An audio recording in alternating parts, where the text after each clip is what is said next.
मेरे दादाजी गांव के सरपंच थे।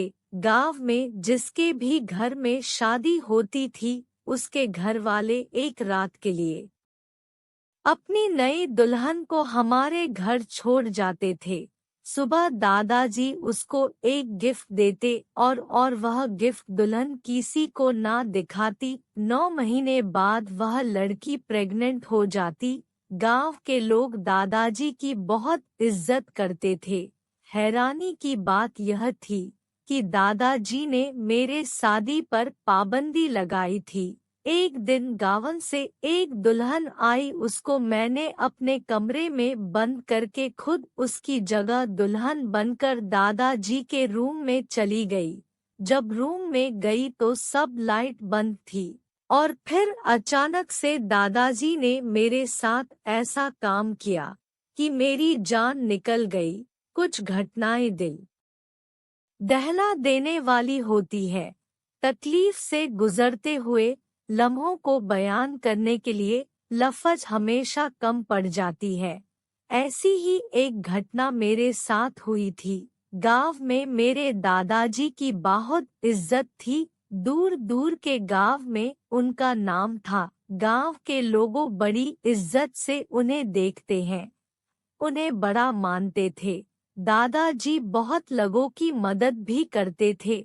हमारे गांव में एक अजीब रिवाज था। जब भी किसी लड़की की शादी होती, वह हमारे घर पहली रात ही दुल्हन बनी हमारे घर आ जाती और पूरी रात दादाजी के कमरे में गुजारती और सुबह दादाजी उसे एक उपहार देते और वह उपहार लेकर चली जाती।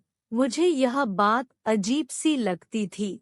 यह क्या तरीका था कि शादी के बाद दुल्हन दूल्हे के पास जाने के बजाय दादाजी के कमरे में रात गुजारने के लिए आती थी। जब मैं 12 साल की थी, तब से मैं यह सब देख रही थी। पहले तो इन बातों का समझ नहीं था। अब तो मेरी उम्र भी 25 तक पहुंच गई थी। मैंने बहुत बार यह जानने की कोशिश की, लेकिन कोई कुछ नहीं बताता और कहते तुम चुप रहो, खबरदार दोबारा यह बात पूछी तो। कुछ दिनों बाद मेरी ही सहेली की शादी थी। नाम था रेखी। मेरी गहरी दोस्ती थी। वह अपनी शादी पर बहुत घबराई हुई थी। मैंने उसे छेड़ते हुए कहा, पति के बारे में सोचकर घबरा रही हो। यह सुनकर वह मेरी तरफ देखकर गुस्से से कहने लगी, यह भला कैसा रिवाज है जहां दुल्हन अपने पति के पास जाने के बजाय तुम्हारे दादाजी के पास आती है। रेखा की बात सुनकर मुझे बड़ा दुख हुआ। मैं उसकी बात पर सोचने लगी कि वह ठीक ही तो कह रही है। इसी कारण से रेखा की आंखों में खुशी नहीं उदासी थी। रिवाज के मुताबिक रेख दादाजी के कमरे में बैठ गई, लेकिन इस बार मुझे तो नींद नहीं आ रही थी, क्योंकि मुझे यह जानना था कि यह लड़कियां दादाजी के कमरे में जाती क्यों हैं।